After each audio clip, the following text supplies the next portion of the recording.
In the evening, the office fell into its usual silence. Most of the employees continued to tap away at their keyboards, finalizing reports and checking emails. One of his colleagues turned to him in surprise and remarked that all the work was already done. Chikun replied briefly that that was exactly why he was leaving. But on his way out, a huge man stepped in front of him, put his hand on his shoulder, and reminded him once again that they had their long-awaited company party today. The man hugged him tightly and realized that So had decided to skip this long-awaited celebration. And So understands that without him, the fun won't be the same. The main character got angry and told them to go and have fun, calling them corporate dogs. He added that if he had less work, he might have gone with them. But he had been working hard every night, and today was the first time he was leaving on time. But suddenly a girl stopped him and made it clear that she could see everything perfectly well. And they had all been working so hard lately. He was delighted because the only one who understood him was Li Chi-chen. But suddenly everything changed, and Li started shouting that they had to drink and forget all those days they had been working hard. So immediately grabbed his head and realized that she didn't understand him either. And sure enough, everyone had gone crazy from overwork, and he didn't understand how he ended up in this bunch of psychos and workaholics. He deliberately went into public service so he could work calmly and relax well. But before leaving, he saw that a man had come to them, and So remembered that it was the same visitor who had come earlier that day, and he looked like a bad guy. And now he had to hurry and get rid of him. So approached the man and informed him that he had already been there today, and as he had already said, this was an order from above, and there was nothing they could do about it. Li also heard their conversation and decided to approach them. But So asked the man to come back another time as it was already late. But the man was rude and asked the young man why he was ignoring him. So replied that he was not ignoring him, that this was actually the procedure. Li also approached and explained to the man that the center was closed for the day, and if he had any questions he could come back tomorrow. But the man did not continue talking to them, and pulling out a knife began stabbing So and asking why he was ignoring him. He became reckless and blamed So for everything. He explained that they should have helped him, and that you can't live like this. Living the last minutes of his life, So slowly closed his eyes and thought about what this man was talking about. He just wanted to work peacefully and rest well. But everything changed in the next few minutes. He opened his eyes and found himself in another world. But when he felt his stomach, he realized that everything was fine. Everything changed that day. After suffering deep wounds, he passed out and then moved to another world. And now he was having that terrible dream again, and it seemed like a lot of time had passed since that injury. In this world, his name was Ilmak. But suddenly his uncle turned to him and asked him to bring some water. Ilmak did not keep his uncle Tehen waiting long, and immediately rushed to fetch water. He remembered that exactly 1 year had passed since he was killed by that violent visitor. He was given a second chance at life, and found himself in the body of another person in the world of martial arts. Fortunately, thanks to Ilmak's memories, it was not difficult for the boy whose body he had entered to settle in. Besides, he worked as a servant in a tavern, and his motto from his past life was to work in moderation and rest in moderation. And he was perfect for this new job. He thought he would be able to work quietly and be idle forever. But that didn't last long. His future burned to the ground. Raising his head, he saw something burning deep in the forest. Meanwhile, their tavern caught fire. At that moment, an old man stood in front of the fire and watched. Ilmak hurriedly ran up with buckets and wondered in shock why their tavern had to catch fire. Ilmak decided that this was not in his spirit at all. Pouring a bowl of water over his head, he remembered that he had to save people first. He asked Uncle Tehen to wait a little longer. He would pull him out right away. But when the old man saw that the young man had decided to rush into the fire, he drew his sword and held it in front of his face. Ilmak was shocked and shouted that they needed to hurry and save the others. But the old man quietly informed him that the innkeeper was already dead. And for him, the noodles were unbearably disgusting. Ilmak immediately realized that this old man had burned everything down because of such nonsense. But the old man still insisted that it wasn't nonsense, and that the noodles were disgusting, and that's why he burned the place down. And he believes that such a guy has no place among ordinary servants. And so he decided to give him a chance. to become an apprentice. And if the guy refused such an offer now, he would die where he had last stopped. Ilmak clenched his fist, and suddenly memories of how he almost died flooded back. Back then he had followed the rules, but he had been stabbed for ignoring them. And here, someone kills because of bad noodles and burns down a tavern. The old man still held his sword in front of the guy's face and waited for an answer. Ilmak got angry, and calling the old man a piece of shit, was no longer willing to put up with it. He decided to ask him if, by waving his sword around, everything would turn out the way the old man said it would. And now he would let him know that he would never listen to a madman like him. Ilmak asked him to give him back his peaceful life. But suddenly, in a second, everything changed, and a blow flew straight to the young man's head. Ilmak did not expect such a turn of events, and immediately knocked him out. The old man's first student did this, so that the boy would not say anything unnecessary. But still, Ilmak felt that, unlike last time, he felt at least some relief. He would have said so then. He just wanted to work peacefully and rest well, and everything was so difficult for him. The apprentice decided to ask the teacher what to do with him. Without thinking twice, the old man told him to take him away. Setting off again, Ilmak opened his eyes in the cart and began to scream in fear. The old man was nearby at that moment and saw that he had woken up. Ilmak couldn't believe he was still alive. After yelling at the old man, he was sure he would be killed. The old man suddenly apologized for his lie, and it wasn't him who caused the damage to the tavern. Ilmak was shocked to hear these words and did not understand what was true.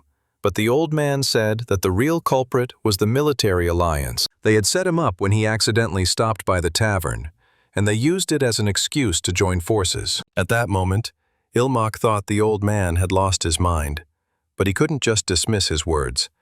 And judging by what he had seen, both the righteous and demonic alliances were essentially just gangs. The main character decided to find out why he had lied. The old man replied that he wanted to see his true nature. Ilmak didn't understand and asked for an explanation. But the old man explained that it was better to die than to become a disciple of the enemy. That's what he wanted to see in his eyes. As he thought, his intuition about people did not fail him. Ilmak did not understand him and still thought that the old man was out of his mind. But besides that, the old man said that the boy had no other choice. He would have told everyone that a terrible enemy had attacked him. But this enemy spared him, a simple servant. And after that, they would surely have killed him and blamed everything on the old man. So he had only two options left: become a student or die at the hands of the fighting union. Ilmak stood up and decided to ask the gentleman's name. The old man noticed that his future apprentice's tone had changed. The old man introduced himself and said his name was Hekrin Ilvi. Ilmak immediately thought about it and couldn't remember such a name, but the old man said that the boy might know him by his nickname. In the Central Plains, he was usually called the Heavenly Demon. Ilmak understood that in most novels, the Heavenly Demon was either the main character or the final boss, a symbol of incredible fighting power. He is also the ruler of a demonic cult. Depending on the work, it could be a sect of the sun and moon, a sect of mines, or something else. In short, it simply means the head of the cult. The one thing they all agree on is that he is insanely powerful. In their time, cults are involved in all kinds of crimes, so he would never want to get involved in that. But Ilvi became curious about what kind of peaceful life he was talking about. Ilmak replied that it was simply a desire to live peacefully, and he thought that if it wasn't some kind of well-known expression, maybe things wouldn't be so bad after all. But suddenly the driver of the carriage said that they had arrived, but Ilvi decided to find out the name of his new student. The boy replied that if he didn't have a surname, he was simply Ilmak. When he stepped outside, the boy was surprised that Ilvi had brought him to a sect. The disciples immediately greeted the Lord of all demons and asked him to grant them salvation. Ilmak was shocked, because the sect was larger than he had imagined. So this is what it's like to be the head of a cult. It was a little overwhelming, but a heavenly demon is a powerful warrior. Maybe it wouldn't be so bad after all. Ilvi showed him the place and said it was called the Pungam Pavilion. If the guy became his disciple, this estate would be his home, and he needs to stay here until he makes up his mind. He will deal with those who sent the assassins to the tavern personally and report back to him. After all, because of them, The boy had lost someone who was like a father to him. His emotional wounds must be very deep, and it doesn't even matter whether he becomes a disciple or not. And he swears by his name as a heavenly demon that he will help him. Ilmak immediately fell to his knees before his teacher and thanked him for his help. Ilvi was surprised and thought that the boy had already made up his mind. The boy replied that everything was correct and that it would be as his teacher had said, and he had no choice anyway. He would do everything in his power. Ilvi was delighted and said that the boy had made the right decision. However, he must take care of all the followers of their divine cult, and from today, he would assign an assistant to him. This child would teach him the customs of their cult. Ilmak understood everything and thanked the teacher. Ilmak had actually expected this from the cult. They really don't waste any time, and it seems that this girl is his assistant. The guy took a closer look and felt that she looked like a star, and such a girl would be doing his daily business. He slapped himself on the head and pulled himself together. Considering his past life, he was already over 30. And staring at a girl like that was simply unacceptable for him. The girl approached him and showed that she was pleased to meet the young master Ilmak. She introduced herself and said her name was Chin Hen, and from that day on, she would serve him. Ilmak thought that he should have thought things through more carefully, but his body was 15 and the age difference wasn't that big. Heian apologized for bringing it up so soon after meeting him, but from this moment on, he had to start preparing for admission to Magwan.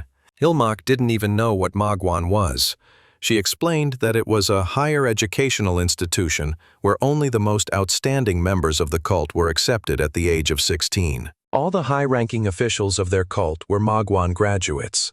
Moreover, he was a student of the Lord himself, and in order not to disgrace the heavenly demon, he must enter their ballroom.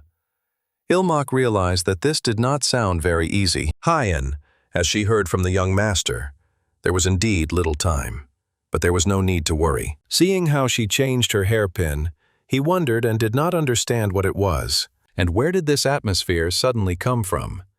Heian said she would make the young master the strongest. By evening, Heian made sure that he did everything correctly and shouted the words she told him to say. Ilmak was tired and could no longer shout the words he was supposed to say.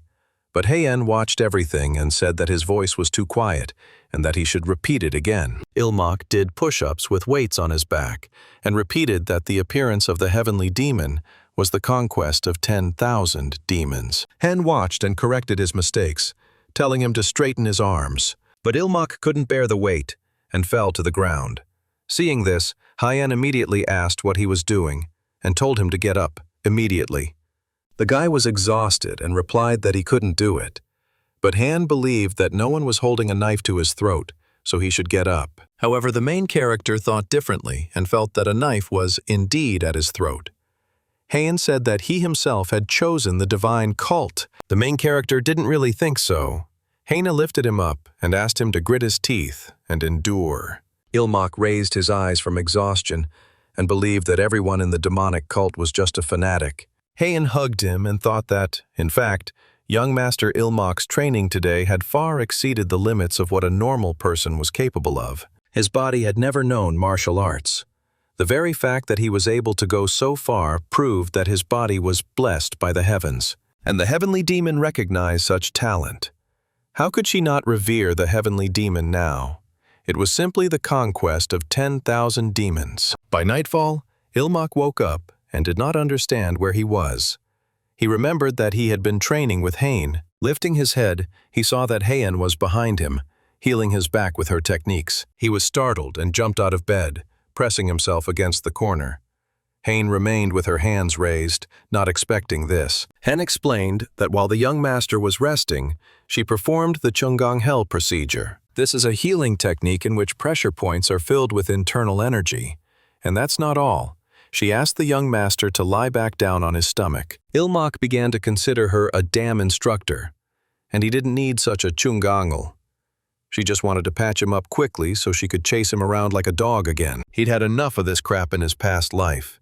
He started yelling that he wasn't going to live like this. She was obliged to give him a break at least once every half sajin, and no matter what she said, he would defend his right to rest. But Heian replied that such a request was denied, and he was 15 years old now. There was only a year left before the entrance exam to Manhwa, and they had no time for rest. Ilmak was surprised that things would continue this way. He thought he would die of exhaustion. But Hain informed him that he was not the type to break down from such things, and if that happened, she would gladly follow him in death. Even as a spirit, she would continue to serve him. Ilmak began to think of her as a fan. He wanted her to stop talking so calmly about being buried with him, pretending to be devoted. But strangely enough, her words gave him an idea.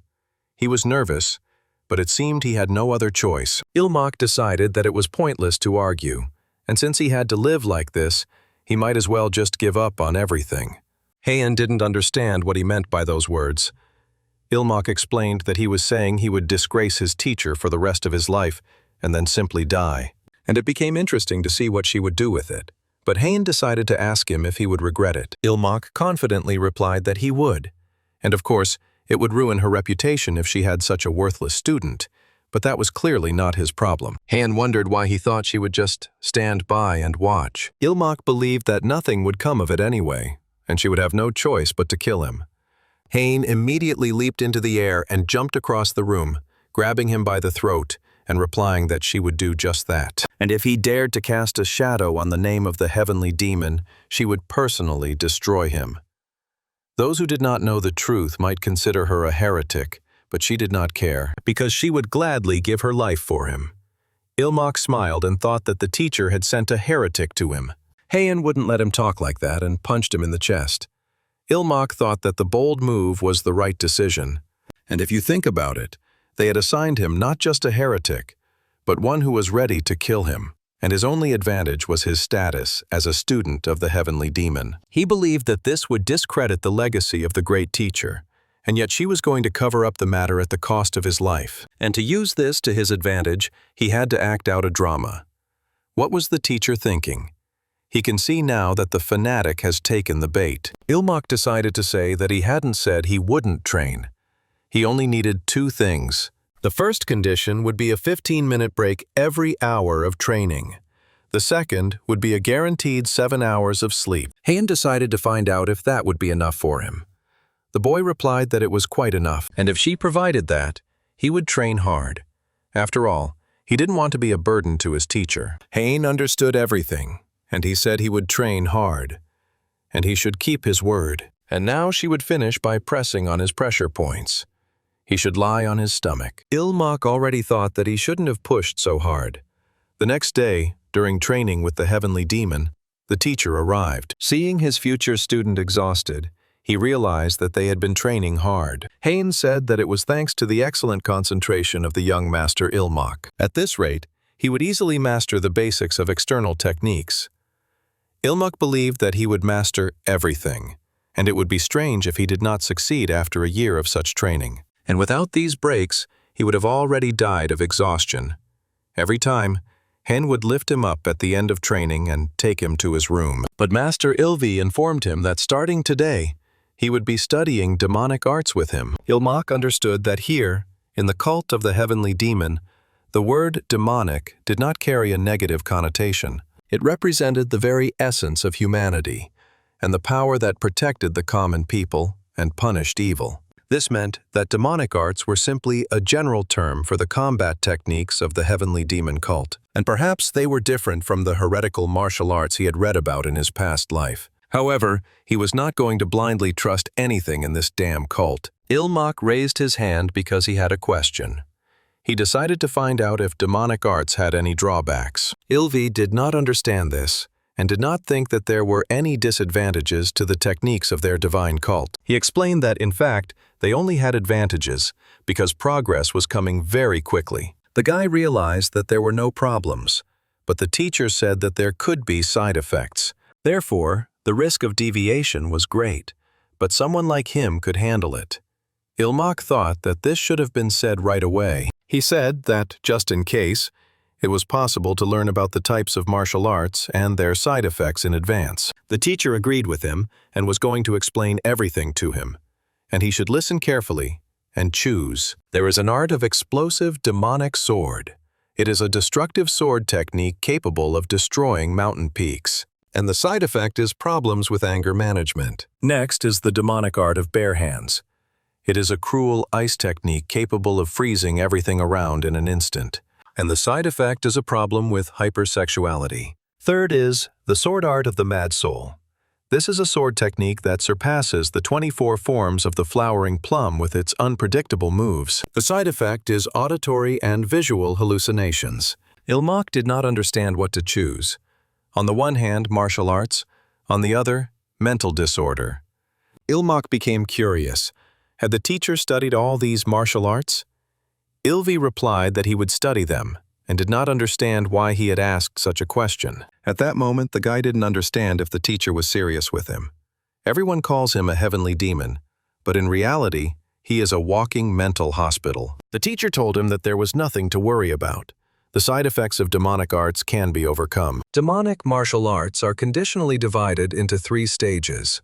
The first stage is entering the demon, and this is the beginning of the path. The second is the limit of the demon, which is when the side effects reach their peak. Finally, when he gets rid of the side effects, it is the last stage of overcoming the demon. Ilmak became curious. What if someone never overcomes the demon in their entire life? The teacher put his hand on his shoulder and replied that this was precisely why he had chosen him. Does the boy remember how his teacher tested him the first time? If the student's heart was pure, he would be able to overcome the demon. Ilmak began to wonder what would happen if he couldn't. The teacher told him to decide which martial art he would choose. Ilmak realized that his teacher was asking him to choose right now. In that case, he wanted to learn the art of the soul-stealing sword. The art of the soul-stealing sword is characterized by continuous, smooth movements, and they say it steals the enemy's soul, hence the name. A side effect is obsessive-compulsive disorder. He thinks he can handle moderate obsession, so he chose it. Besides, it's better to strive for perfection to increase your chances of survival. However, he does not know if everything will go according to plan. The teacher immediately suggested starting with the basic stances, and he will show them to him slowly. He asked the student to watch carefully. Ilmak approached Heian and took his sword. The teacher began to demonstrate the first technique of the art of the sword, called soul stealing. Extracting the soul. He tells the student to pay attention. This movement involves drawing the sword while simultaneously blocking the opponent's attack. First, he needs to put his right foot back, and at the same time he must draw his sword along the trajectory of the strike, parry the attack, and prepare for the next movement. The teacher asked him if he could repeat it. Ilmak replied that he could and thought that the explanation sounded wise. But in essence, you just need to pull the sword out of its sheath. Ilmak tried to demonstrate this, and pulling his hand back to draw the sword, he stopped in the middle of the movement. He was very surprised. The teacher approached and said that it was not just about the hand holding the sword. He should also pay attention to the angle of the sword and the scabbard. Ilmak understood everything and demonstrated it on the second try. The teacher praised him because he did well. He informed him that he would make it a little more difficult and asked the student to repeat after him. Ilmak began practicing with his teacher and grasped everything perfectly the first time. He felt that he was succeeding and was impressed that he was young and learned quickly. The teacher decided to tell him that he would now swing his sword slowly, and he should use the extraction of the soul to parry the blow. Ilvi began to swing his sword, and Ilmak, seeing this, immediately reacted and parried it with a movement of his hand. The teacher liked this and told him to continue in the same way. Ilmak did not stop and parried everything. Ilmak suddenly realized that he had not practiced this stance, but was blocking the blows instinctively. At that moment, he began to consider himself a genius. By evening, the teacher told him that he had mastered the basics of extracting souls, and he had done a very good job. Ilmak, covered in sweat, thanked the teacher. He saw his hands shaking and did not understand if it was really his body. The teacher's last blow was so fast that he barely managed to follow it, and he reflected it without the slightest delay. But the teacher decided that he would spend the remaining time teaching him how to work with internal energy. Ilmak was ready for anything, no matter what needed to be done. Sitting in the lotus position, the teacher explained to him that since he had started late, he would personally help him with energy circulation. And from that moment on, his internal energy would flow through his meridians according to the technique of the soul-stealing sword art. He did not need to miss a single sensation and should only follow his own flows. Ilmak began to experience strange sensations. Something awakened in him that he had never felt before, and the teacher's inner strength, gentle but irresistible. And thanks to this invaluable lesson, he was able to memorize the flow of internal energy and the location of the meridians. A few minutes later, the teacher congratulated him on entering the path of the art of the sword that steals souls. Ilmak was immediately delighted that he had managed to form an energy core the size of a bean. The master told him that now that he had entered the realm of the demon, he should strive diligently to overcome it, and he could see that the student had made very good progress. So today he would have dinner with the other students. Everyone would gather in the main hall. The teacher thought it was the right time to get acquainted. Ilmak replied that after washing, he would come to the teacher's chambers. The teacher accepted his words and made it clear that he would wait for his student. Ilmak was surprised that he was already being invited to dinner. He also understood that in the future they would become rivals. Heun, hearing this, let him know that she would help him prepare. Ilmak accepted her words and thanked her. He understood that in the end, they would have to fight in place of the heavenly demon, and he just wanted to live quietly and peacefully. But Ilmak became curious about what art Ms. Chin was learning. The girl replied that she was learning the art of small frost, and now the guy understood why frost appeared on her. Hen confirmed his words and replied that everything was correct, but then the guy was suddenly very surprised when he realized something.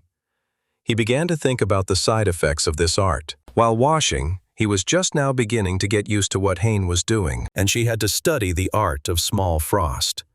After all, the side effect is insatiable lust, and if Chin Ha-hen succumbed to this side effect, then things could get a little more interesting. Hain sensed his thoughts at that moment and decided to put an end to it. She picked up the bucket of water and poured it right on his head in one go. She said that, for his information, the side effect of the art of small frost depends on the practitioner.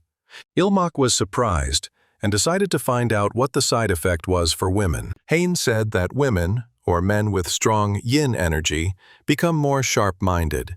They begin to think much more calmly than before. Ilmak was surprised and wanted to know if there was anything else. He understood that, compared to other demonic arts, this was too mild. Hen remembered that they said their ability to empathize, things like compassion, would be dulled. The guy understood this as them becoming psychopaths. But in the end, this martial art was created to punish heretics. Unfortunately, it was not a side effect but a secondary effect. The guy thought it was a side effect of fanaticism. The guy decided to apologize for the misunderstanding. And he realized that when she grabbed him by the throat, it wasn't just a threat. She really wanted to kill him. And now he had to be more careful. But the most important thing for him was just beginning. And if Hain's words are to be believed, he is the 8th disciple of the heavenly demon. However, half of his disciples died either from side effects or in clashes with righteous sects. Including himself, only 4 remained. The survival rate of the heavenly demon's disciples was about 50%. He understood that it would not be easy, but he was ready to survive anyway. Ilmak came and greeted his teacher and older brothers. He promised himself that he would not die until he found a life full of laziness and peace. The teacher told him to come closer and ordered the others to greet him properly. The teacher introduced Ilmak and said that he was his youngest student in recent years. Suddenly, laughter rang out beside him. The guy said he was glad to meet his younger brother. He introduced himself as Wee Jin Hak, his older brother. Wee Jin Hak possessed the art of the bloody demonic sword of Mara, and the side effect was uncontrollable rage. Not ordinary anger, but true all-consuming rage. Fortunately, he unleashed it on the masters of the Central Plains and corrupt officials, earning the nickname Mad Demon, and becoming the enemy of the entire martial arts world. And so he managed to avoid the demonic limit of the art of the bloody demonic sword of Mara. And the important thing is that he only avoided the demonic limit, but did not achieve overcoming it. This means that Wei Jihan could explode at any moment. In essence, he is a time bomb. Ilmak approached and made it clear that it was an honor for him to meet his older brother. Wei began to laugh and patted him on the shoulder. and the guy thought he shouldn't be fooled by that stupid smile. Still, the atmosphere wasn't so bad for him, and that made him happy. But he thought that the third brother should be closer to him in age from his past life. It would be easier to get along with him. Ilmak approached the third brother to introduce himself. But suddenly a stick flew past his face. Ilmak immediately fell silent. In response, he heard the third brother ask him why he was greeting him twice. He believes that his younger brother is already burying him. The third brother's martial art is So Fan Pen, 14 shadow strikes. He has a fast, silent sword technique designed for killing, and the name speaks for itself. For him, the side effect is negative perception.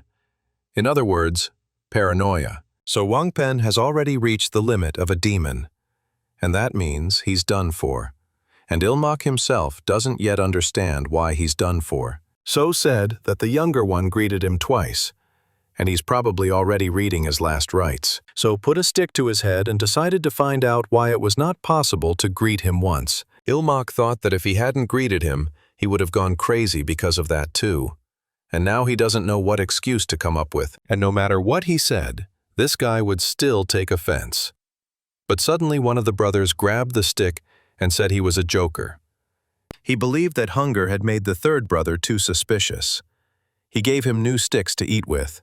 So understood his mistake and apologized. But one of the brothers did not understand why he should apologize.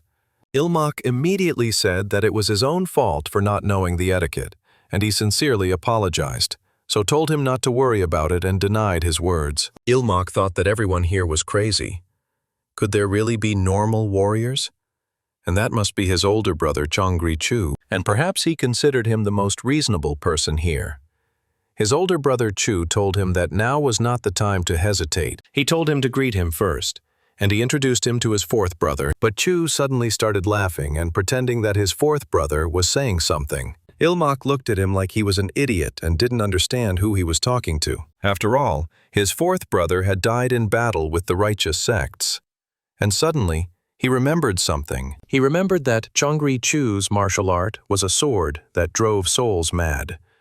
Chu suddenly decided to ask his younger brother why he was just standing there. Ilmak realized that its side effect was hallucinations and voices. In a word, schizophrenia.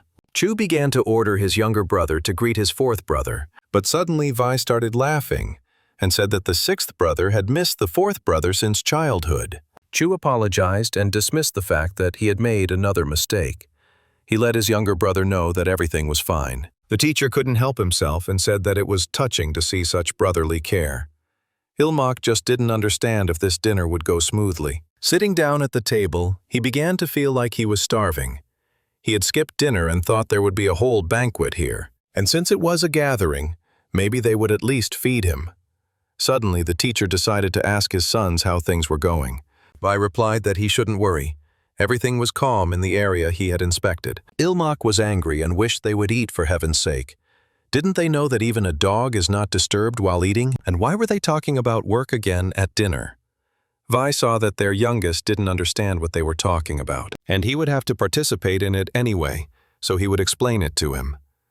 Ilmak replied to the teacher that he would listen to him carefully, as if he had a choice not to sit with them at the same table. The teacher said that in their cult, the heavenly demon and his disciples periodically conduct inspections. During the last one, when the teacher stopped by a tavern he liked, he happened to be there. For his safety, the teacher had to return to the cult ahead of schedule. And so, in order to hear the reports of the disciples who had completed the inspection and to introduce him to his elder brothers, the teacher arranged this meeting. So he will say that everything is clear, and that's all.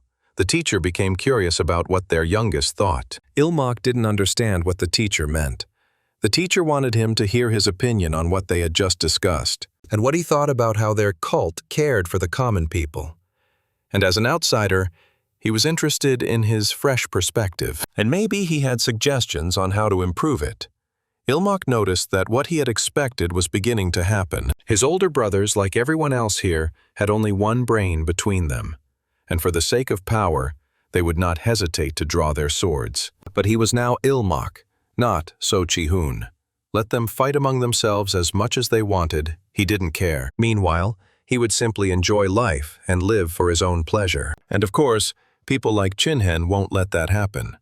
So from today, he needs to completely disappear from their radar. But the worst thing is that he has no interest in the position of cult leader. No intrigue. In other words, he will become a perpetual middle manager. And for that, it's better to appear slightly dim-witted. Not too smart, not too outstanding. And he's just too eager a newbie, full of enthusiasm. Not that he's untalented, but he's always missing something. And he works hard, but rarely succeeds. He puts in a lot of effort, but the results are negligible. Thus, he will become what they call a high achiever and a failure. And fortunately, he has the perfect answer for this role, and that is the tedious system of evading responsibility. Ilmok decided that, first of all, a strict reporting system needed to be introduced, and standardized report forms, and he realized that this was the only and unique Korean bureaucracy. The bosses check the reports, and the subordinates just follow orders. That way, the older brothers won't have to run around doing things themselves. Secondly, the work needed to be divided into highly specialized tasks, but periodically, students would be rotated between regions and departments. Otherwise, if they stay in one place for too long, corruption will begin. And thanks to the rotation of positions and regions, they will not allow students to collude with local authorities. And if they have a clear reporting structure, the transfer of cases will not be a problem. In this case, rotation will not create any difficulties at all. These two measures complement each other perfectly. In short, it is a perfect system. But suddenly he paused and did not understand the point of it. Separate departments and endless reports are the root of all irresponsibility. Work will stall while reports crawl through the system, and reports coming down from above will only become an excuse to shift blame. And then there's department rotation. Who will explain all the details when transferring cases? He thinks that he can just study the old reports and everything will be fine. But it's even good if his predecessor leaves anything at all. It's time to put this naive newbie in his place and show him how reality differs from fantasy, and what happens when enthusiasm runs ahead of common sense. And for the sake of such a lesson, he is even ready to get a slap in the face. V approached him menacingly, put his hand on his head and began to laugh, saying that their junior was much smarter than he thought. He even considered the possibility of collusion among the leadership, a system that even takes into account the doctrine of their cult. Ilmok didn't understand what was wrong with his brother. That wasn't what he meant at all. But the teacher saw how he was striving for perfection, and it seemed that the side effects of the art of soul theft were already making themselves felt. And when you think about it, he hadn't practiced martial arts for a day, but his mind and intuition were equally sharp. He let him know that he would call him later, and they would discuss it in more detail. Ilmok did not refuse and agreed, but the master was already tired of talking and suggested that the students stop talking about work and have a drink. Ilmok wanted someone to stop this. He believed that Korean bureaucracy may be outdated, but compared to the chaos of the martial arts world, it was a model of order. As he later learned, there was no system at all in the demonic cult. It was pure madness. The heavenly demon's orders were absolute, and that was all. He had misjudged the situation and made a big mistake. Ilmok decided he wanted to go outside and get some fresh air. Haeun asked him to return before the outdoor training began. But Ilmok understood that in any case, this would only add to his workload. His schedule was already packed, and now he had to study doctrine as well. And now he doesn't know when he'll be able to rest in this situation. And he probably wants most of all to find something for his soul. But suddenly, he saw a strange girl in a red dress in front of him. The girl was embarrassed when she saw the guy. But Ilmok understood that he was already in his 30s, and he wasn't the type to be embarrassed by a cute child. Besides, the girl was frightened by the appearance of a stranger. In such a situation, the main thing was to calm her down by behaving like an adult. Ilmok decided to talk to her like an adult and, addressing her as a child, decided to find out what she was doing there. The girl was too shy to tell him, so she pointed to her doll, which was stuck on the rock. Ilmok immediately told her to trust him, and that he would pull her doll out right away. The girl didn't have time to warn him that it was very deep there. As soon as Ilmok entered the water, he immediately sank to the bottom. But Ilmok knew how to swim and pulled out her doll. He really just wanted to show off. And that's how it turned out. The girl thanked him for getting her doll. Ilmak patted her and smiled in response. But he figured at least he didn't get wet for nothing. But he wondered what she was doing here alone. The girl was actually just playing with her doll. No one plays with her at home.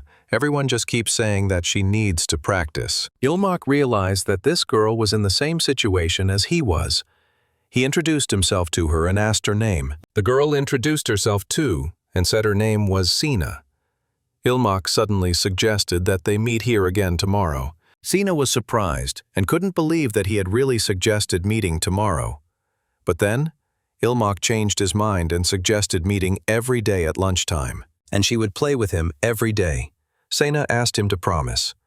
The boy did not refuse her and promised, and they would meet at this time every day, and he promised her that he would be here at the same time tomorrow. After that, Hayne noticed that the student had been in a good mood for the past few days. Had something good happened to him? Ilmak practiced and did not answer her questions. He decided to blame it on the fact that the lessons were going very well. At this rate, he would master the doctrine in 6 months. Hayne thought that the master was right about that. But Ilmak didn't understand what else could be going on. In the end, he lied without even realizing it. But if Hayne found out, she would definitely not allow him to see Senna, and he would protect his short, precious time for rest at any cost. Suddenly, the teacher approached them and said that he had good news. The students immediately fell to their knees and greeted the Lord of 10,000 demons. The teacher said that the students' previous idea was indeed good. However, it was a little detached from the realities of their cult. He should examine the cult with his own eyes and suggest improvements. But no matter how well his training was going, if he spent too much time on leisure, it would be detrimental to the main cause. Ilmak replied to the teacher that he was still imperfect and had much to learn. Hearing this, the teacher ordered him to leave tomorrow. Besides, if Hayne went with him, he could train on the way. That way he wouldn't have to worry about falling behind. In fact, that was what Ilmak hated most. The teacher left this conversation for later and said that today they would study the technique of stepping and levitation. There was little time, so it was important not to fall behind. At that moment, Ilmak began to miss Senna. Meanwhile, she was also at training, and the teacher asked her what she was doing. She ordered her to concentrate. Sina came to her senses and apologized. She immediately began practicing striking wooden boards with her fingers. Heian looked at her and suddenly decided to speak to her, but then changed her mind at the last moment. She told her to continue training until she returned. Sina, seeing that she had left, immediately became sad, and she realized that she had almost broken the tradition without even noticing it. Now was the most important time, and she asked Sina for forgiveness. But she was so talented that she broke the board into several pieces with a single blow. She asked God to let Senna wait a little longer. But Senna was already ready for anything, and she was succeeding at everything. Looking at her nails, she saw that they were all bruised after such strong blows. The next day, Ilmak realized that he was leaving. And of course, he didn't have time to warn Senna. If only he knew where her family lived, he could have at least sent her a note. He mentally apologized to Sina, telling her he would be back soon, and that she needed to be patient a little longer. Suddenly, a young man approached them on the road and said he was pleased to meet them. He introduced himself as Chang Ho. He had been assigned to protect the young master Ilmak. The next young man also introduced himself and said his name was Guang Mu Ul. They hoped that they would get along well with the young master. Ilmak responded in kind and realized that these were the people his teacher had assigned to him. And then the teacher himself would not be traveling with them. That was actually great, because he could pretend to be inspecting everything while actually relaxing. He decided to buy Senna a gift. He didn't even know what children liked in the world of martial arts. But unexpectedly, before entering the carriage, Heian stopped him and said that he would not be riding in the carriage. Instead, he would run alongside them. Ilmak was surprised and didn't know what Mrs. Chin was talking about. He didn't understand her. Meanwhile, the carriage drove off, and Ilmak remained where he was and watched them leave. He didn't waste any time and ran right after them. He asked the lady what she meant. Heian replied that it was also part of the training. Yesterday, he had learned the technique of light footwork from the heavenly demon, and now he needed to keep up with the pace of the carriage using it. She could see that the young master's back was crooked. He needed to focus. Their posture had to remain straight in any situation, and rest was only allowed during breathing exercises. By sunset, Ilmak was already exhausted, because he had been running behind the carriage all this time. But he didn't last long, and just before Coots left, he collapsed on the ground behind the cart. He didn't understand what kind of rest this was. Even if it was training, it was breathing exercises in a shaking wagon. He barely managed to calm his raging energy, but he never really rested. Heian picked him up and thought he had done a good job. And now they would immediately begin cleansing and meridian exercises. But at that moment, Ilmak wanted a little decency for himself. But Heian said that today's doctrine classes would begin in an hour. Until then, he should be kind and prepare the materials. Ilmak felt that it was very difficult for him to move, even though the lady was helping him. The next day he felt much better. He walked around the city with his defenders. He understood that exploring the village was indeed useful.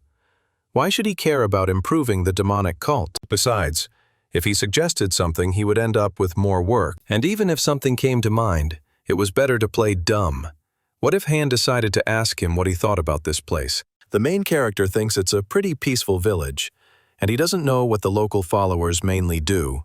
Han replied that they usually subdue bandits or marauders, but since they are located near headquarters, there are almost no bandits here. Therefore, they assist ordinary people with minor issues and spread the teachings. Ilmak understood everything and sat down to rest. But Han said that tomorrow they would act according to schedule. The guy didn't understand what schedule she was talking about. Haina replied that, until they found a way to improve things, shouldn't they travel around the whole of Xinjiang? And the next village was more than 1,000 li away, which meant... Hearing about such a distance, Ilmak asked her to stop. He told her that he had a brilliant idea, and it would definitely work. Hain was surprised and decided to find out what this idea was. The guy asked her to bring him an ink brush and paper, but Ilmak understood that he couldn't say he had no ideas at all. The problem was that, given the rules of the cult, he wouldn't be able to implement even 10% of his ideas. Still, it's better than nothing, the guy thinks. But in this form, it's not quite finished. And besides, won't it create new problems? And then he could use it as a basis, and for the rest, he would act differently. Defender Ho was shocked that the young master had written so much after only observing for half a day. Perhaps the rumors about the young master's brilliant mind were true. Hain asked him if he was referring to the time when the young master proposed the reporting system. Ho replied that this was correct. He had thought it was just a rumor, but looking at him now, he no longer had any doubts. Guan also believed that having many ideas was not always a good thing. These ideas had to bring real benefits to the cult. Ho patted him on the back and hinted that he was being too strict, but Guan believed he had spoken the truth. Heian also suddenly agreed with the guard mule. Just because there are many ideas does not mean that they are all good. However, young Master Ilmak was different. Ho saw that she believed in him so much, but Heian said that when it came to leisure, the young master was second to none. After setting off, Heian looked at the document that the young master had given her and decided that it was an excellent plan. As the young master said, they could return to the fortress. The heavenly demon would surely be pleased. But Ilmak believed that one important element was still missing. It was not yet perfect. He didn't understand what it could be. He thought about the side effects of the sword. But he decided that the main goal was the children, and children must be treated with care.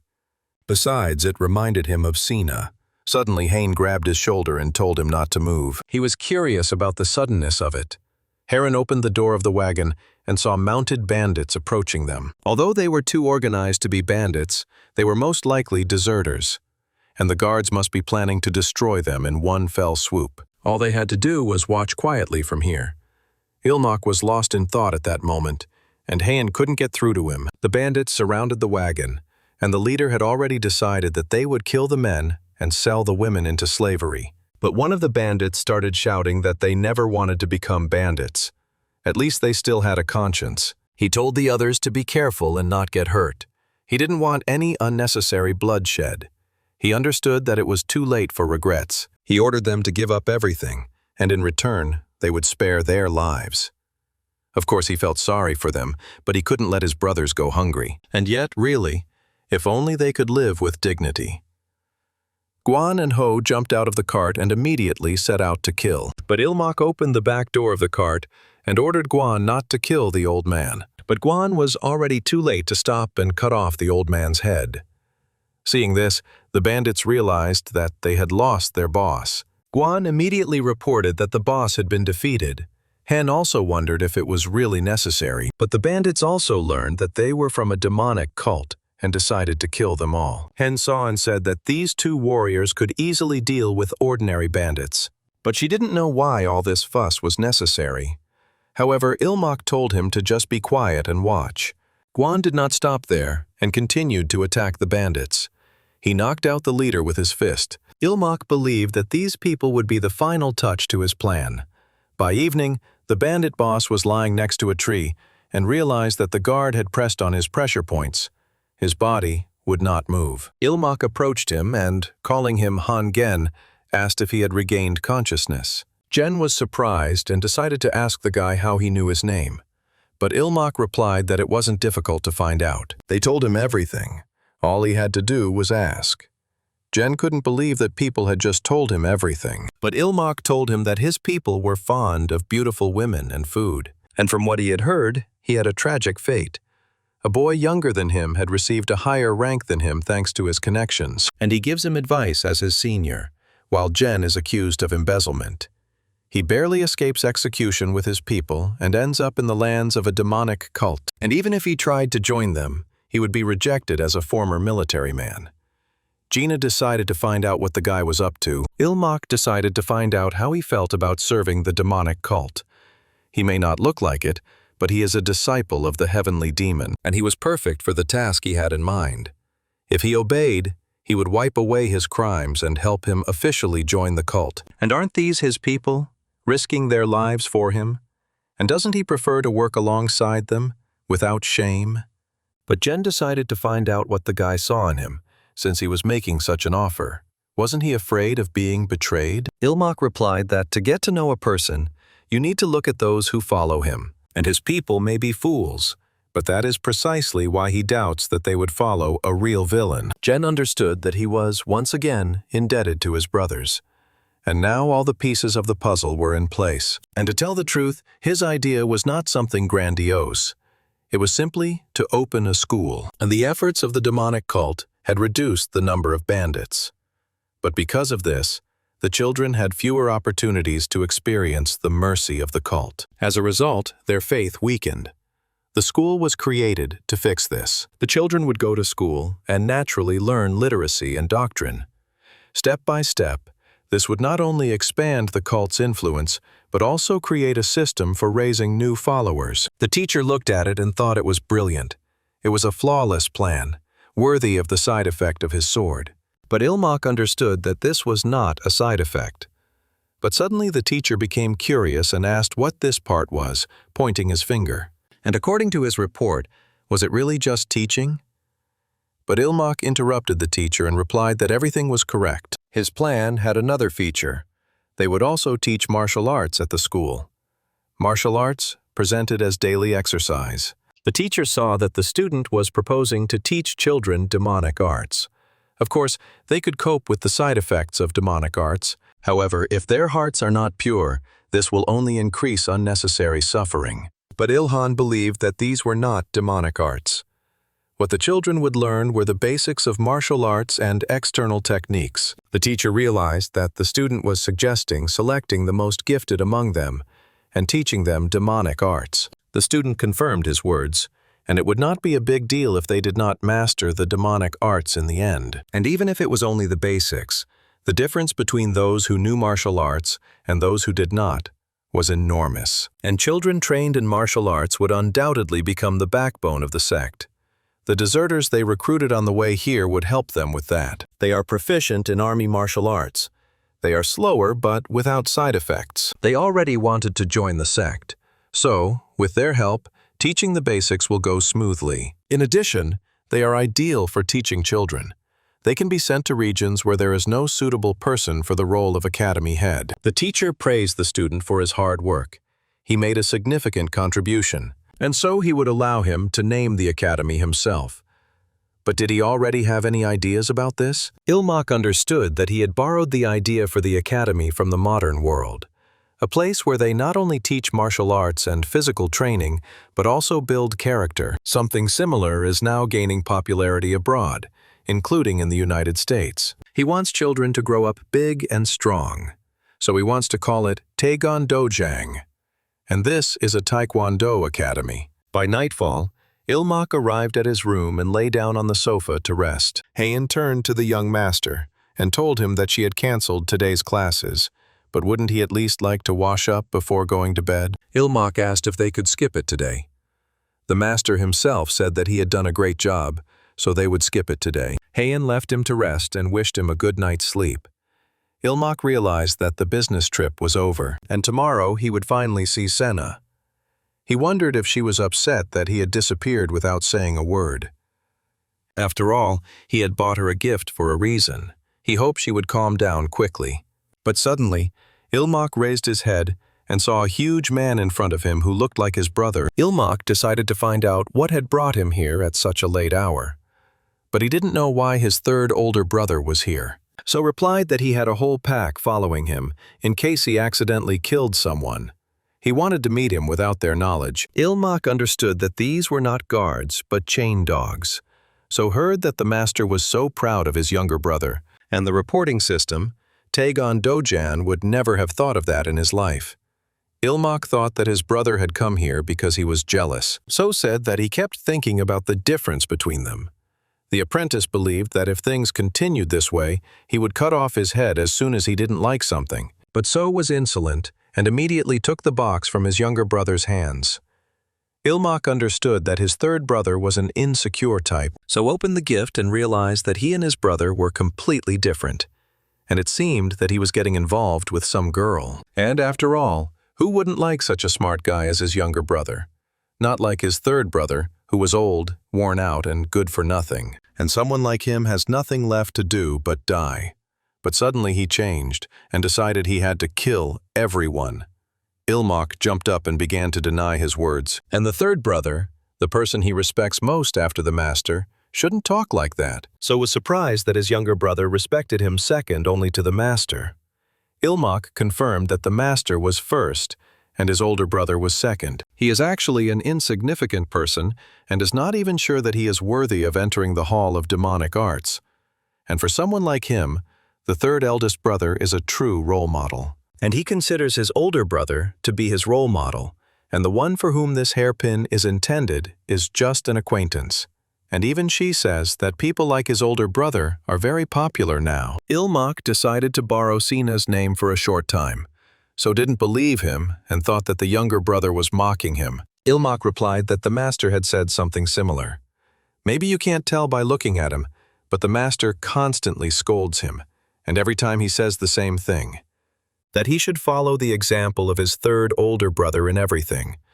And aren't his 14 blows without a shadow the best killing technique in the world? He bragged about how his third brother had calmed him down, so began to believe it all and check if it was true. Ilmak suddenly thought that he had said something wrong. At that moment, flies were flying around the room, and So cut them with a swing of his sword. Ilmak was shocked and stared with his mouth open. So said that this was the first of 14 shadowless strikes. He told his younger brother to think about his older brother's sword and hone his skills. Before leaving, he said that it had been a pleasant evening with his younger brother, and now he would visit him often. Ilmak thought he should change his clothes. His underwear was soaked through. The next day, Ilmak told the girl that after lunch he would go for a walk. He knew that today he would finally see Senna again. He had hardly slept because of his third brother, so today he would shower her with attention. But suddenly Haein asked him to wait a moment.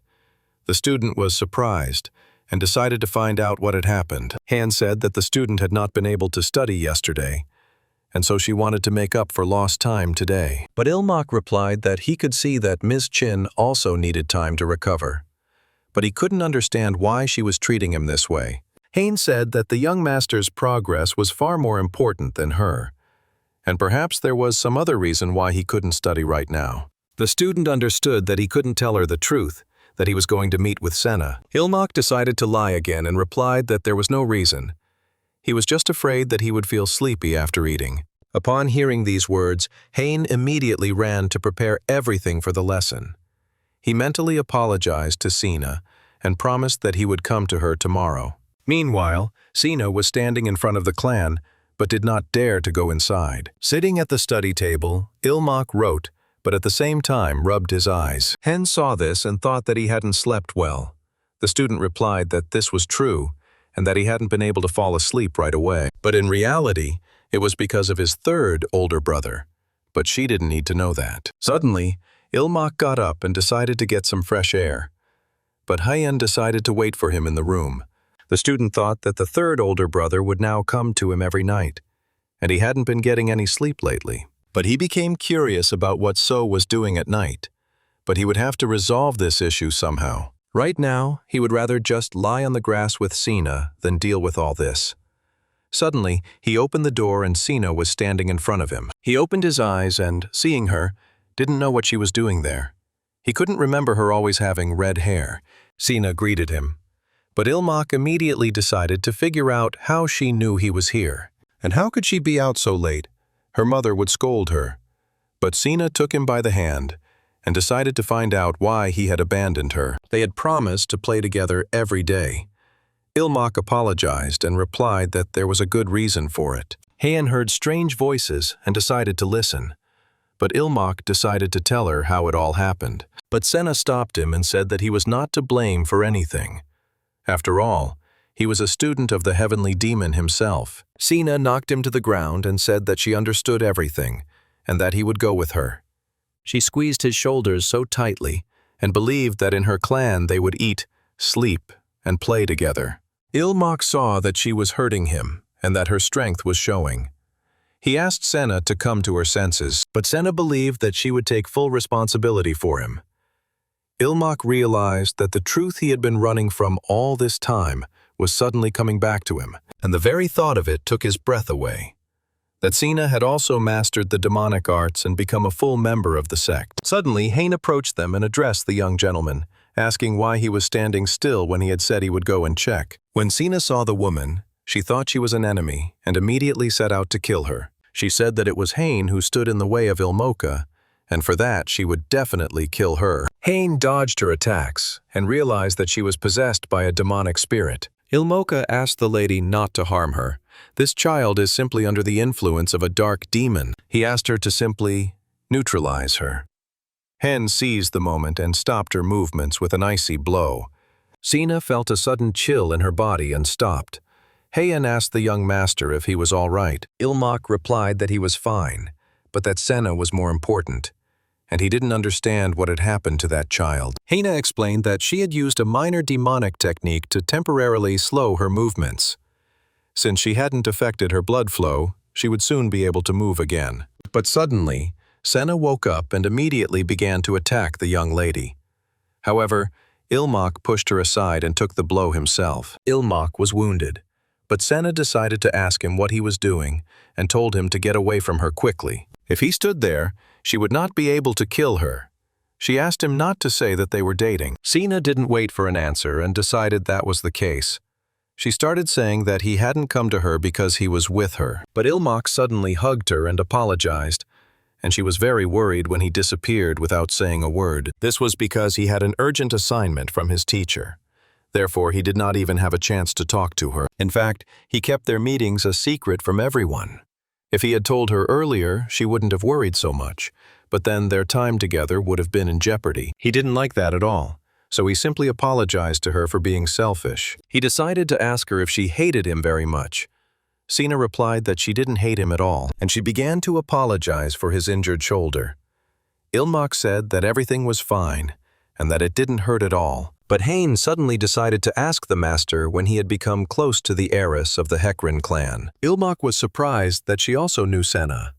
He realized that she had said that Senna was from the Hekrin clan. Hain replied that it was true. She was the only granddaughter of the Hekrin clan. Judging by the young master's reaction, he really didn't know about the customs. The student did not understand what customs she was talking about. Suddenly, Hayan turned her head to the side and saw a woman from the Hekrin clan approaching them. He promised her that he would explain everything in detail later. Now was not the time to talk about it. She understood that the woman from the Hekran clan could hear everything. Ilmak saw her and decided to find out who she was. Heian replied that she was from the Hekran clan, and the one in front is Lady Manhwa. She is Siona's mother from the Hekran family. Ilmak realized that this angry face was exactly like Siona's when she was angry. Sina realized that her mother had come for her and understood that she was very angry. Ilmak promised that he would talk to her mother and asked her to wait here for a while. Hahun wanted to know what he was going to do. The student replied that he should talk to her first. Ilmak went out to meet her and told her that he thought the weather here must be harsh for her. He said it was an honor to meet her. She was standing before the 8th disciple of the heavenly demon.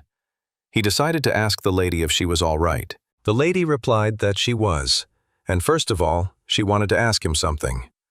What were his intentions regarding the young lady? Ilmak replied that he did not understand what she was talking about, but the lady asked him not to pretend. She knew perfectly well that Senna had come here herself to find him, and that meant they knew each other. But Senna would never approach anyone first, so it turned out that the young gentleman had some kind of intention and had broken with custom. Ilmak understood that the lady meant that he had lured Senna with some kind of intention. In fact, they had just met by chance and become friends. The lady did not believe his words and let him know it with her gaze. Ilmak insisted and said that he didn't care whether she believed him or not, but it was the truth. And what kind of custom was it that had caused such a commotion? The lady opened her fan and replied that she thought he had a mentor. Hadn't she told him? Han apologized and said it was her fault, but Ilmak stopped her and made it clear that he was focused only on preparing for Madagwan. All his classes were devoted to the entrance exam, but if it wasn't too much trouble, perhaps the lady could explain it to him. But suddenly, Ilmak turned around and saw that Senna had left the house. She was standing in front of the door. The lady immediately said that it was difficult to talk about this with Senna around. Could they talk in private? Entering the house with hot tea, Ilmak decided to find out if she would tell him everything. What was this custom that could not be discussed in her presence? The lady answered and began to explain that girls from the Hekran family were taught the art of the lonely claw of the bloody tiger from childhood. A side effect of this art is an extreme, obsessive nature, and she would say it directly. The custom forbids any contact until the child becomes attached to an object. Ilmak understood that the lady was afraid that Senna might harm others. But the lady realized that if that were the only issue, the custom would not be necessary. And the world is not so simple. It is natural to become attached to people. But people get hurt, get sick, and eventually die. No attachment can last forever. And for a member of a divine sect, these risks are even higher if the one to whom they are attached dies. In the past, outsiders even tried to take advantage of this weakness. By directing their obsession toward someone or threatening that person, they tried to control the Hekran family from the shadows. In the end, it was all for the sake of protecting Siona, and that is why they must observe the custom. Such are the arguments of Lady Manhwa. Ilmak clenched his fists and couldn't say anything in response. But the lady saw that he understood and decided to leave. She hopes that there is no need for farewells. But Ilmak couldn't help himself and decided to ask her if she was done with her excuses. The lady was surprised and turned around to ask him what he had just said. He must have gotten nervous and misspoke. If he apologized right away, she would pretend she hadn't heard anything. But Ilmak stood his ground and asked her again if she was done making excuses for mocking Sina. She was forcing her to practice demonic arts, using custom as an excuse. But she was denying her maternal love for the same reason. He stood up and asked if she had given her a choice, and did she know what Sina wanted for herself? And as her parent, didn't she understand what she was forcing her to sacrifice? The lady replied that he was a newcomer who had just arrived in this sect. So what could he know about what was going on here? And did he even know how much pain he had caused this child?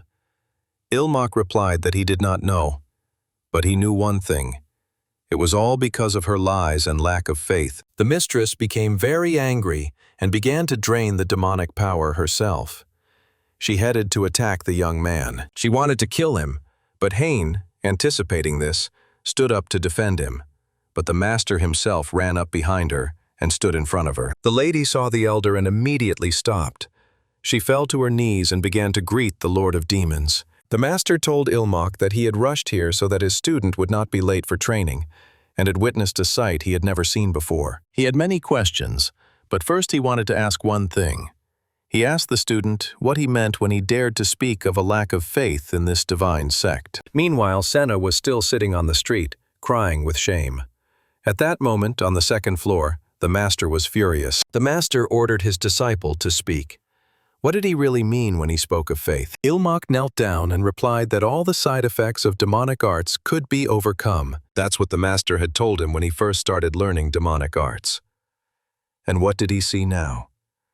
They were acting as if Sena was doomed to succumb to the side effects, as if the lady did not believe in her own clan. Ilmak approached her and explained that the faith he had spoken of was that she, as Sena's mother, should believe in her a little more. Sena is still a child, but she is not stupid or weak. She can cope with the side effects of the art of the lone claw of the blood tiger. And even if she experiences a deviation of chi, with a little help, she will be able to pull herself together. And you, madam, know this better than anyone. The lady was surprised by these words and decided to ask the young master why he believed in Sena so much. Ilmak replied that Sena was a child of the great and proud Hekrin clan. After discussing everything, the lady opened the door, and Sena was already waiting for her. When the lady saw her, she realized that she had been there all along. She told her to follow her.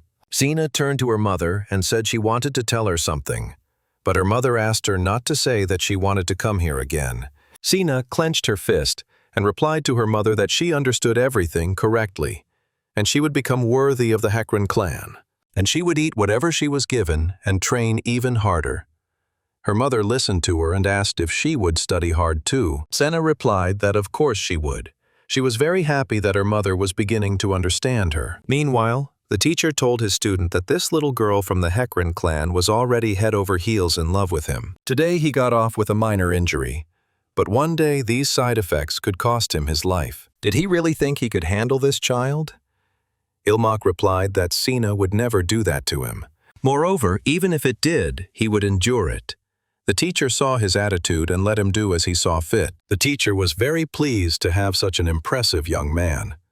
He had come up with such a profound plan that even he himself had not thought of before. And if everything went smoothly, the Hekrin clan would become their loyal ally.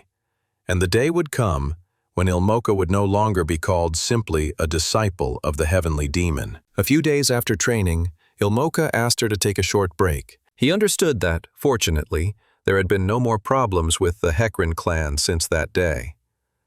But suddenly, Sena ran up and jumped right on her brother, and he understood that no one would dare to interfere with a matter that the heavenly demon had personally taken care of. And although he was scared to death at the time that the master would be delayed, Ilmak decided to ask Sena if she had trained well today. And yet, he was right to go against them.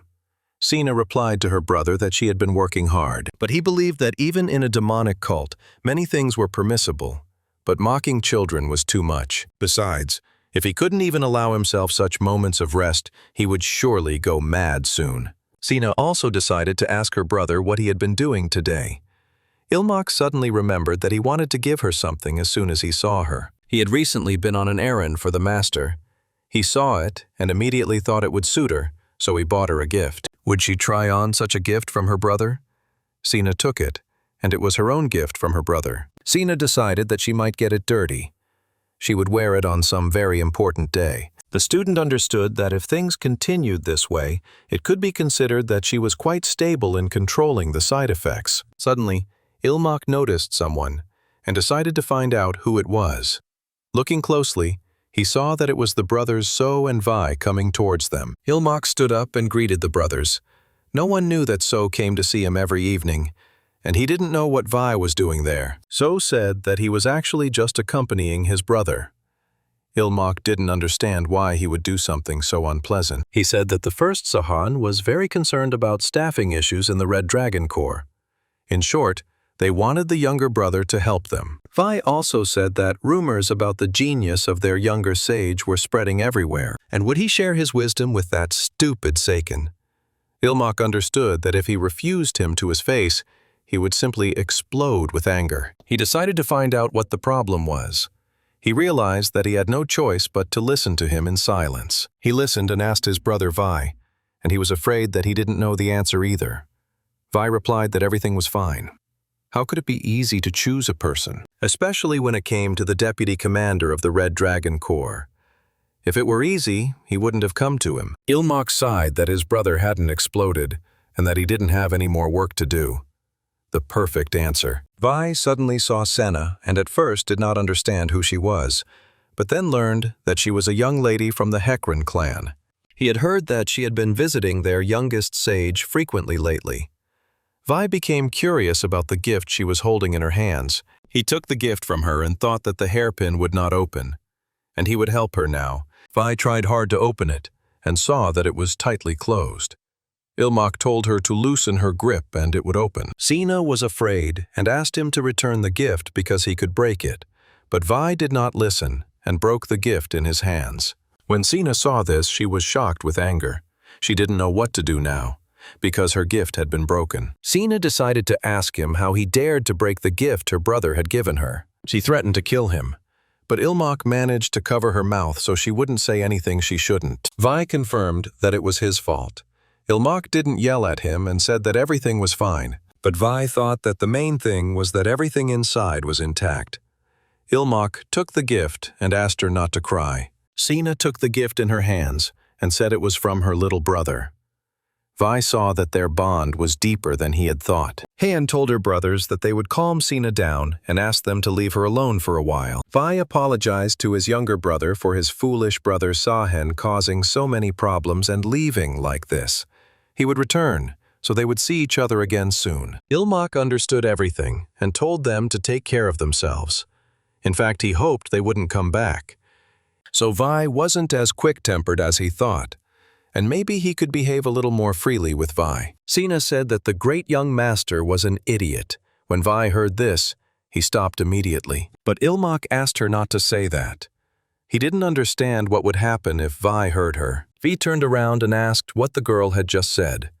Ilmak didn't understand him and asked her to repeat it. Vi understood what he wanted to hear and asked her to repeat her words again. Hayan asked the young gentleman to wait. Ilmak also asked Sina to apologize to Sahan, so he started yelling at the younger one to shut the child up. Senna immediately started yelling that the great young master was an idiot, since he couldn't even open the box. They didn't have time to calm her down, while Vi was already at his peak, and Ilmak realized that it was the end for him. Ilmak remembered that Vi had called himself an idiot a minute ago. But why did he get so angry when someone else called him an idiot? He decided that first, he needed to take Senna to a safe place. Ilmak decided to change the subject and said that he had a solution. Vi calmed down and didn't understand what solution he was talking about. Ilmak offered him the Juraknin squad. Let them appoint the third commander of the squad as deputy. It's the best move. Vi said he was weaker than everyone else, but it didn't matter. He understood that it was too late to say that Senna didn't mean to insult him. And he believes that, since Vi is the commander, combat power is not so important, and changing the subject is his only chance. And he sees that the third commander of the squad is the best at paperwork. He will be the perfect support for him. Vi understood that the junior commander wanted to say that since he was an idiot, he should appoint a smart third commander. Seeing that Vi is attacking him with his blow, he realizes that it's too late to dodge, and he decides to at least block it. He gripped his sword tightly and urged his body to move faster. But Vi struck so hard that he broke his sword into small pieces. Ilmak felt that his brother was so strong, even after he used the flying sword that captured the soul. And the fact that he was able to parry the blow was already a miracle. He dreamed that So would do something about this madman. So saw that everything was leading to a fight, decided to stand up for his younger brother and stopped Vi. But Vi managed to dodge the blow, then immediately used his fists and hit So begged Sahan to pull himself together. Vi couldn't come to his senses, but he managed to stop him at a distance. Nothing could stop Vi now. He was bloodthirsty and ready to destroy everything in his path. So understood that this was madness, but he had no choice but to try to stop him. During the struggle, an explosion occurred after the collision. Ilmak was also in the smoke, and suddenly felt someone grab his shoulder. Turning around, he saw that it was Hain. She asked him if he was okay. Ilmak replied that he was fine and began to ask where Senna was. Hayen said that she had pressed her pressure points and knocked her out. She decided that she would also join the fight. Ilmak tried to stop her, but she told him to take advantage of this opportunity and run. Ilmak understood that there were already so few of them. They needed to call for help together. What was the point of joining the fight? But the difference in strength was too great. If he ran away alone, he might survive. But if he did that, this guy was the only way to save everyone. Vi couldn't stop himself and began attacking Hayen, launching a magical attack with his sword. Meanwhile, So was wounded and lay helpless on the ground. Hayen was already attacking him, but Vi grabbed her by her clothes. He threw her so hard that she was stuck right into the ground. Hayen couldn't do anything. Vi kept saying that he had to kill everyone. He raised his sword to finish off Hayen. Ilmak saw this and called him an idiot. Vi heard these words and stopped immediately. His younger brother told him that his head was only good for wearing a hat. And couldn't he see who he was talking to? Did his older brother really want to fight? But Vi flew into a rage and attacked him, threatening to kill him. And so the deadly chase began. Seeing this, Henna began to shout at the young gentleman to run away. Ilmak turned around and began to run away from his older brother. She tried to get up, but So managed to stop her, telling her to rest. He would protect his younger brother. Meanwhile, Ilmak ran away without even looking back. He understood that if he just waited for help, everyone would die. He had to call the others urgently. Only there would they all survive.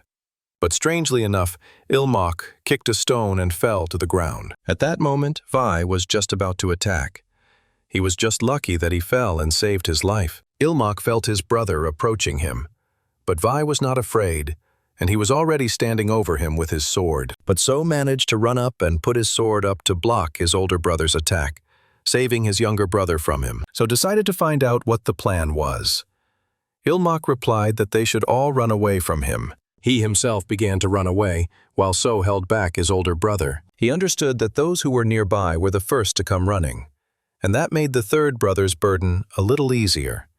But it was still not enough to calm him down without the master. Vi began to yell at the top of his voice in anger, and Ilmak decided to distract him. By that time, the other guys had run up to stop him and took everything upon themselves. But Vi was ready to finish them off and tried to do so. They started calling him an idiot and dodging his attacks. Ilmak ran a long distance and asked his brother why the hell he was picking on the wrong people. Or did Vi's brother decide to show off his stupidity? Vi turned his attention back to his younger brother and heard all his words. Ilmak saw that Vi was distracted by him. And now, while the others were holding back those who were rushing at him, they would escape. But Vi was tired of all these words and decided to swing his sword right at his younger brother. Ilmak was surprised that his older brother had simply thrown his sword at him. This was not part of the plan. The forest began to glow from such powerful energy. So was shocked when he saw this. But Ilmak simply closed his eyes and held his hands in front of him. When he opened his eyes, he saw the teacher in front of him, who ordered everyone to retreat. They did their best, and then he would deal with him himself. But Vi saw no one in front of him except his younger brother. The teacher noticed this and, turning to him, used a binding technique. He mentally bound him with iron chains, and Vi tried to resist them, so much so that even the crack beneath his feet showed his strength. He fell to his knees, unable to move any further. The teacher asked him again if he should repeat it once more. But Vi didn't care. He didn't understand what he was doing, and tried to break free from all the chains. But the teacher realized that he did not understand, and used his magical demon eye. Seeing this, Vi began to say that he humbly greeted the Lord of all demons. Ilmak, seeing this, also collapsed to the ground from exhaustion. So and the other warriors tied up their older brother. Ilmak now realized that their master was indeed a heavenly demon. The next day, Vi's rage was quickly suppressed. Fortunately, there were no casualties, so his punishment was limited to confinement in the meditation hall. Since Senna was the cause of the riot, even the Hekran clan did not object to such a lenient punishment. However, there was one snag. Suddenly, someone knocked on his door, and he allowed them to enter. He saw that Hayen had come and realized that they would never take a break. Hayen said that they were starting class, and that the master should open the book. Ilmak raised his hand and told her to look at it. How could he study in this state? But the lady decided to ask him if he wanted to practice external martial arts. That wasn't what the guy had in mind. But she warned him that if he exerted himself with such injuries, there could be complications. She understood his eagerness, but for now, he needed to be patient and study theory. But after her, the master entered and decided to find out how his student was doing. They were both surprised that the master had come to them personally. Hain immediately fell to her knees and humbly greeted the Lord of all demons. But when he saw Ilmak starting to get up, he told him not to strain himself and to stay where he was. Ilmak replied that he was fine, thanks to the art of the healers. The master was pleased. But in fact, he had come to reward him. Thanks to his quick wits, the damage was minimal, and his past achievements were great. Ilmak was shocked by the reward from the heavenly demon himself, and he became curious about what it was. The master said that he was giving him the elixir of their order, Pakmadan, and at the same time, he would give him more time to train. Ilmak thought about it, and hoped that this did not mean that he would have to work even harder. Meanwhile, Hain cried and said that the Lord's mercy was truly boundless, and the master remembered and said that the first Saken wanted to see his younger brother, and if he didn't mind, he would make an exception and allow them to meet. What would the younger brother say to that? Ilmak was not particularly eager to see the great Saken again, but whether he wanted to or not, he would have to meet him anyway. He decided to find out if the doors to that hall were sturdy. After all, if Vi got angry again, he would have to restrain him. Immediately after that, he climbed with his master to the abandoned mountain where his older brother was imprisoned. He fearlessly followed his master, but in his mind he was thinking about what he would say to his brother. Coming out from around the corner, the master said that they had arrived. Ilmak looked up and saw huge doors in front of him. The master decided to step aside so they could talk quietly. But the apprentice asked him to wait. He was actually uncomfortable being alone with him. Was Vi still angry about the words he had provoked him with? He knocked on the door and, introducing himself, asked if his older brother was there.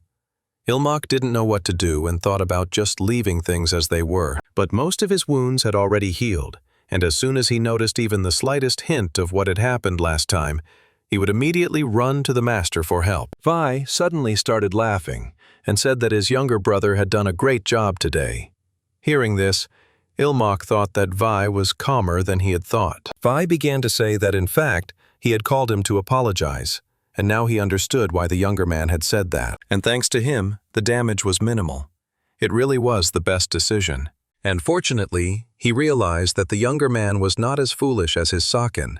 He apologized for getting him into trouble because of his temper. Ilmak knelt down and decided to find out if V remembered how he had recommended the third commander of the detachment for the position of deputy. Vi was surprised and replied that he remembered.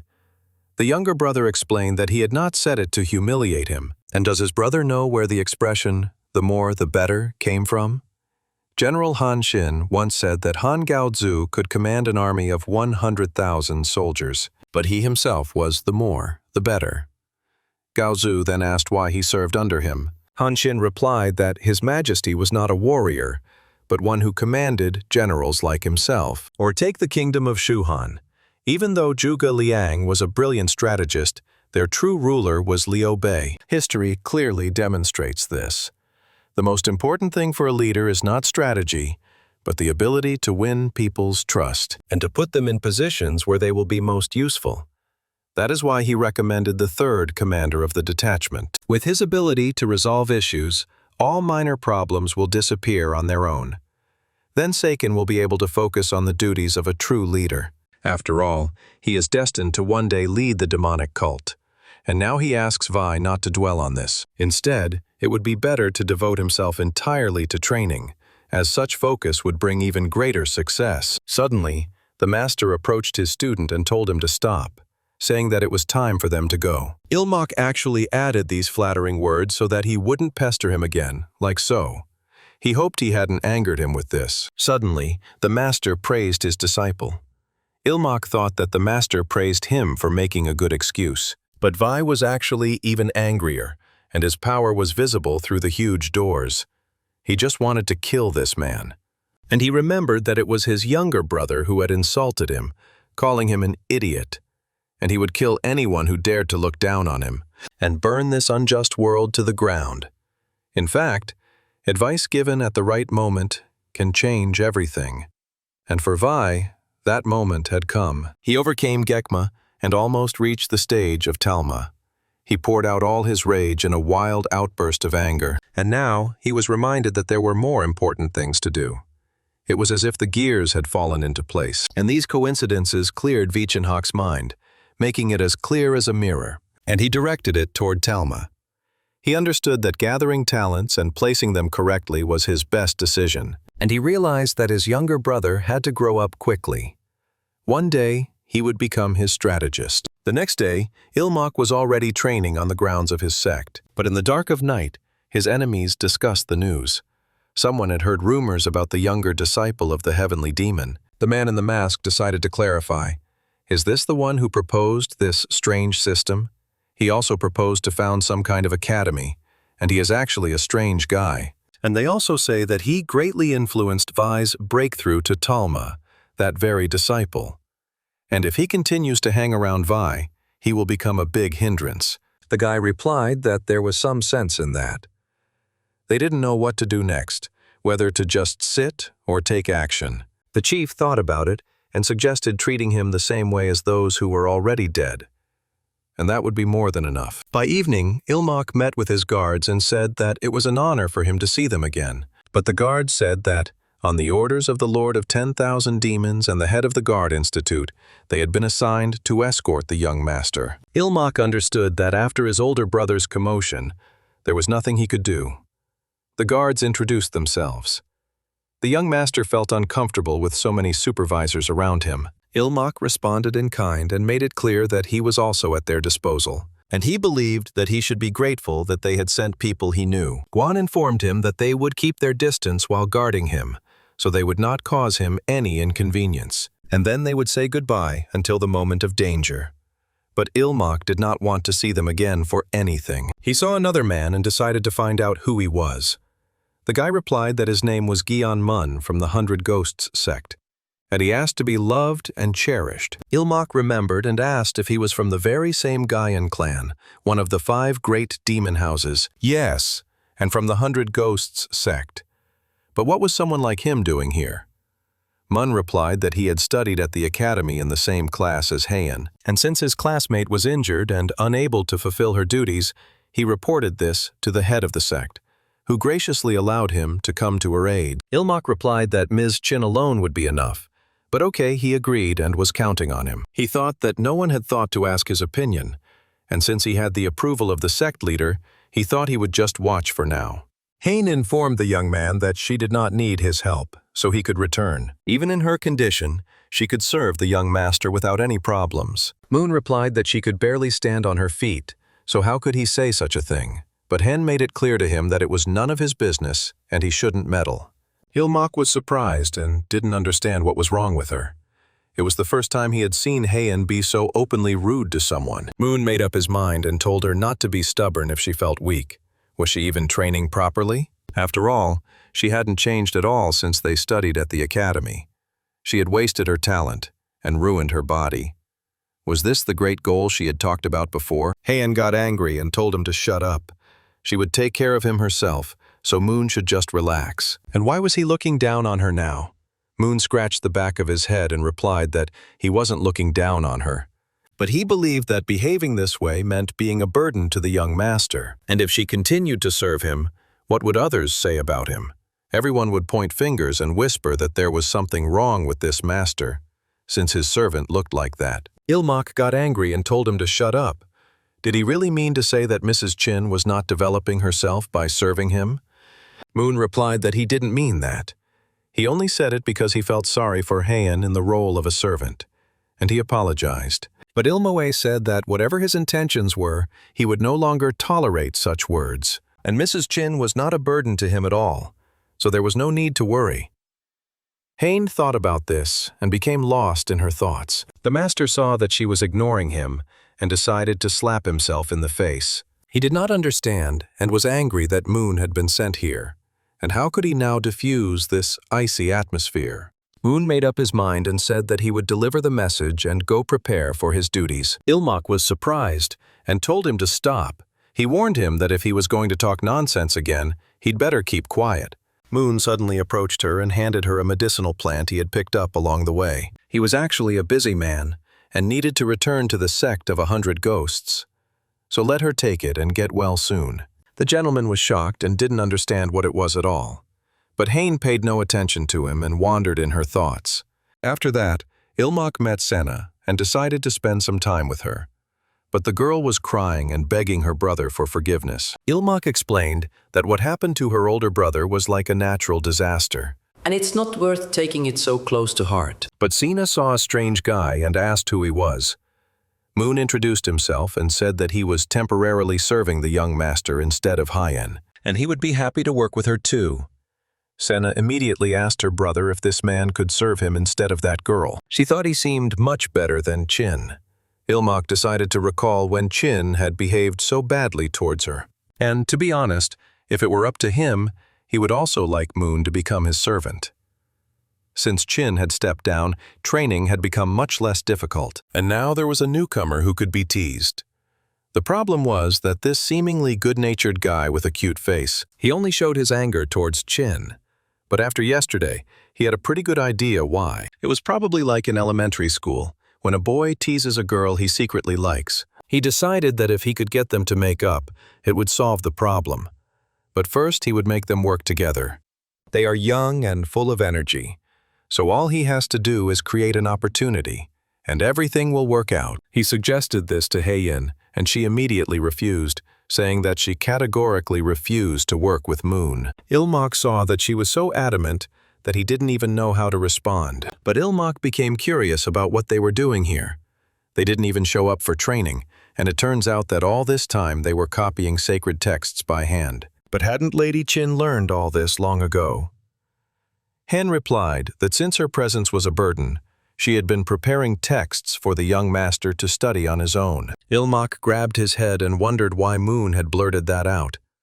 Suddenly he decided to say that this Guyan had no idea what tact was. He was sitting right there, and Moon started sweeping the floor right in front of him. All that dust was flying into his and Senna's noses, and she had no idea how uncomfortable it was without Mrs. Chin. Meanwhile, Hen wrote on a piece of paper and sought solace. But Ilmak stood up and said he hadn't heard her, and decided to ask her if she had said something. But Hain remained silent in response, and Ilmak decided to ask her what they were like at the academy. They didn't always behave like this. Could it be that she had disliked him from the very beginning? But Hen did not answer and remained silent, slowly putting down her brush. She made up her mind and said that she had hated Guy and Moon from the very first moment